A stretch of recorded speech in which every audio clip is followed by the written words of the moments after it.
Did you know that the word dragon entered the English dictionary in 13th century from Old French, which in turns comes from the word in Latin Draco. Hi, I'm the Dragon Queen.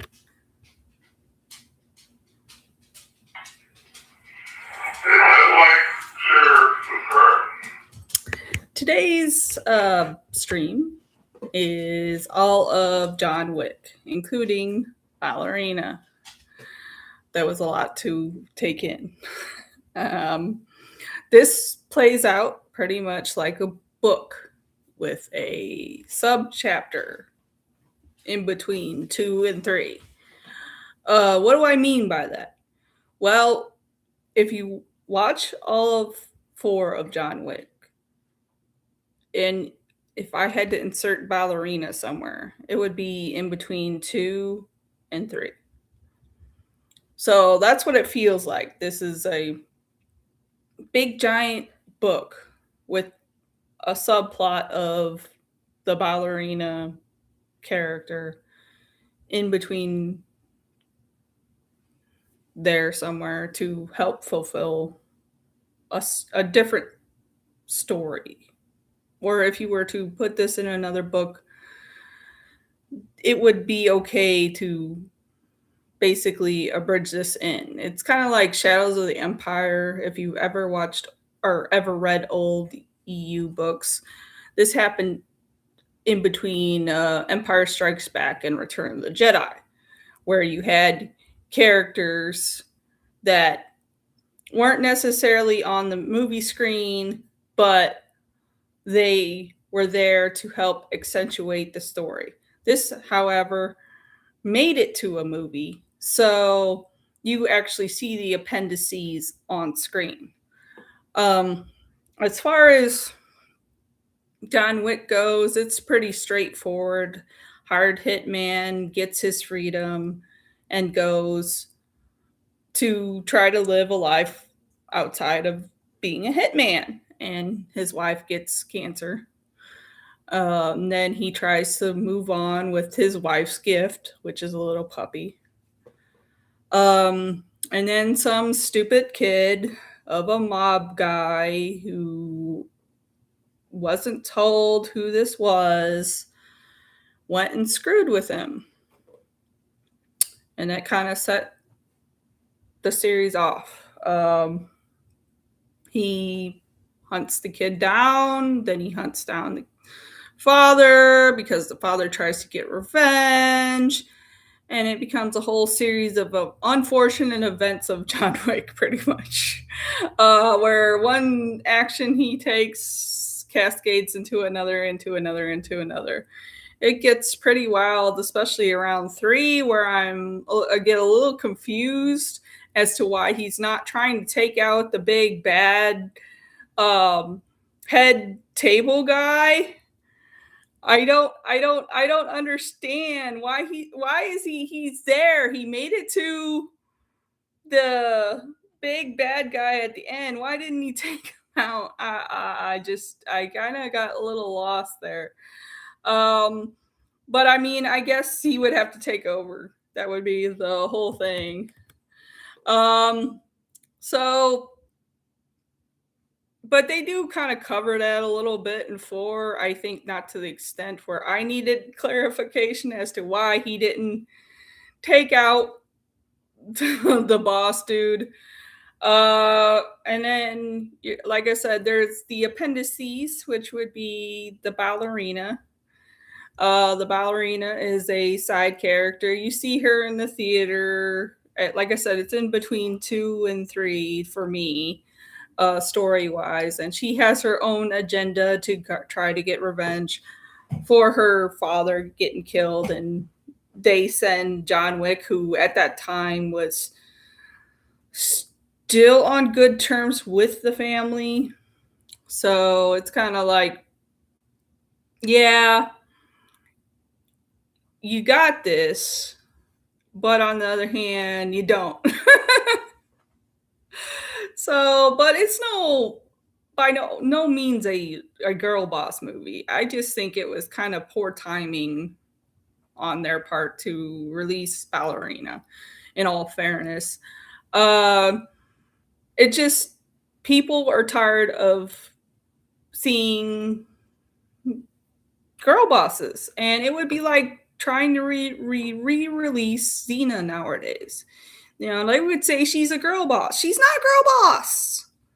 But, you know, they would try to include the LGBTQ stuff, which I wasn't a fan of in the 90s, but they didn't go over the top of it with. So there's that. I think overall, all these movies taking in strides, if we have to give each one a score, the first one's like about an 8 out of 10 for me. And then it kind of goes a little bit downhill, mainly because I think they lost control of the story a little bit, especially when, you know, the whole point was him avenging his dog, or avenging the murder of his dog and getting his stuff back. And he went a little crazy with stuff. And then he forgets about the new dog that he takes over in the first movie after the second one, I think. It's like, now what's the point of this? What's the point? It's just kind of one of those things for me that where it feels like the whole plot of this movie was that you found a dog that sounded similar to the first one you lost. So why is the dog not following you? You know, it does for a little bit, then you lose it. I just, no, I get the overall main plot. I do understand that this is a series of events. Like I said, the unfortunate series of events of John Wick. This is pretty much how it plays out. You have one mistake after the other, after the other, after the other, and he continues on the path of self-destruction. And then for anyone that's not seen it, you know, you're led to believe that he's dead at the end of the fourth, which is a bunch of crock. Because if you watch closely, he's not. The dog kind of gives it away. Go figure.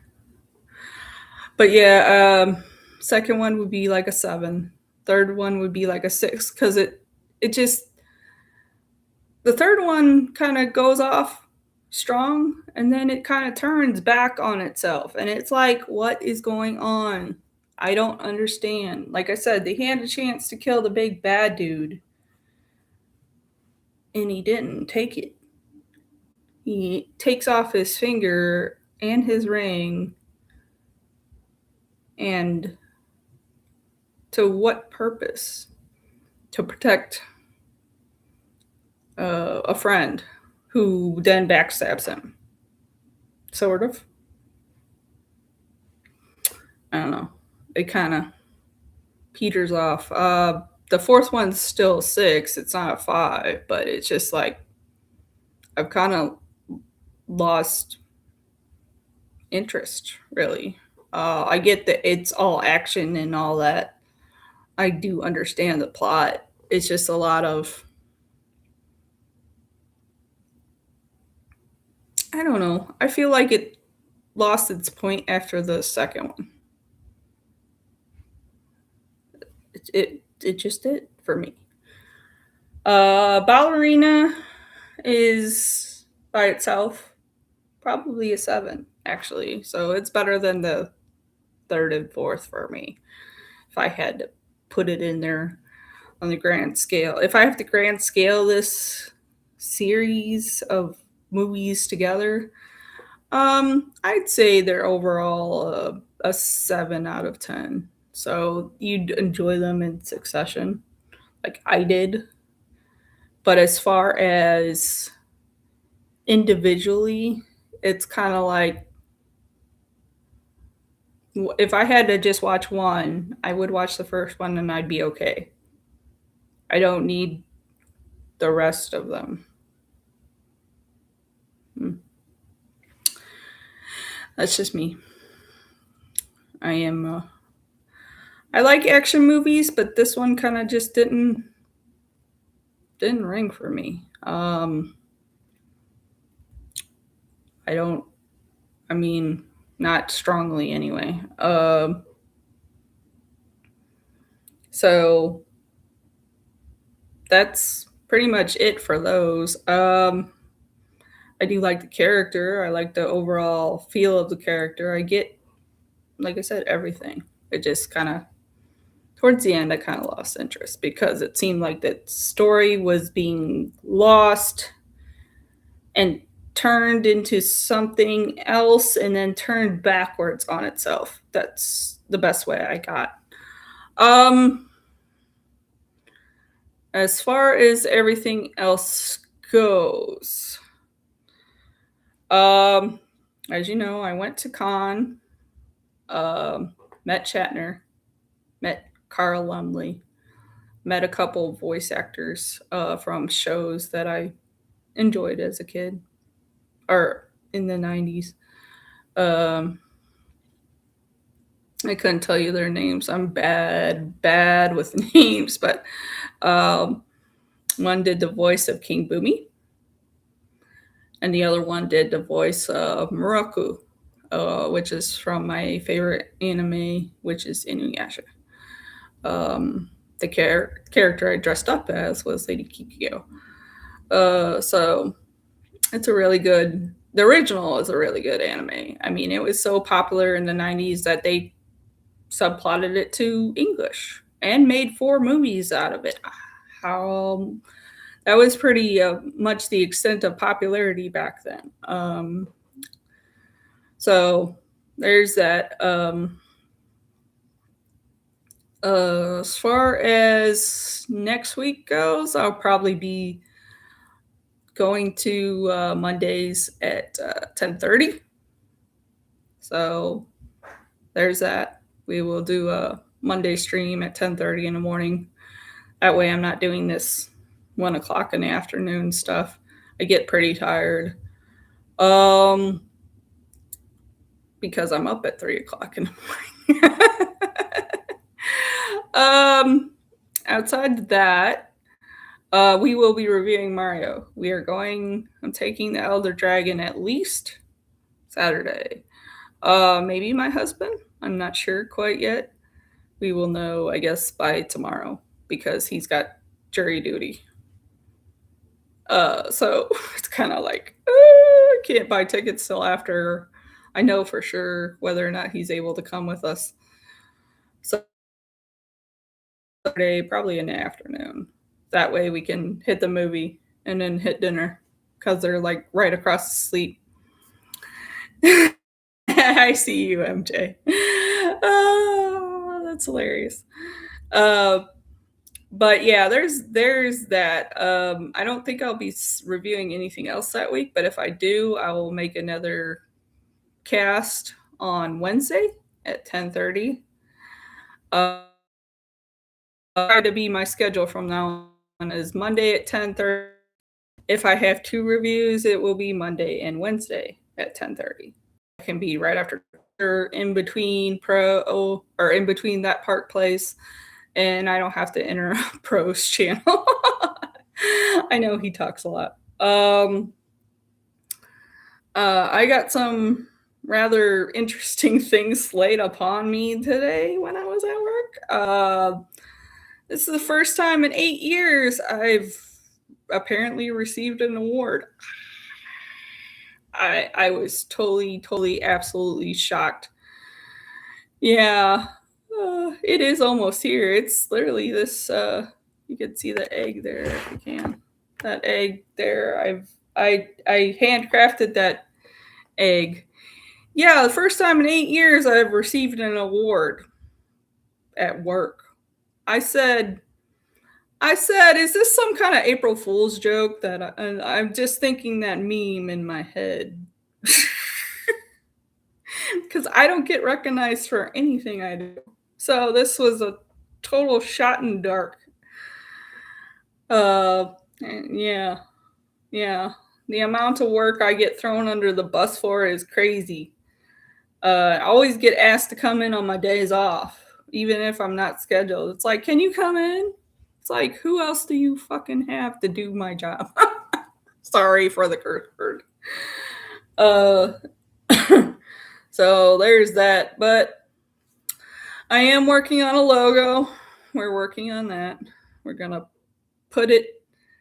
We're gonna put it on wood and burn it like culture sign. If you've seen that garden place, you've seen culture sign. I did that. I've also done some other things that I can't discuss right now. I've done things behind the scenes. Until they are revealed, I can't discuss them.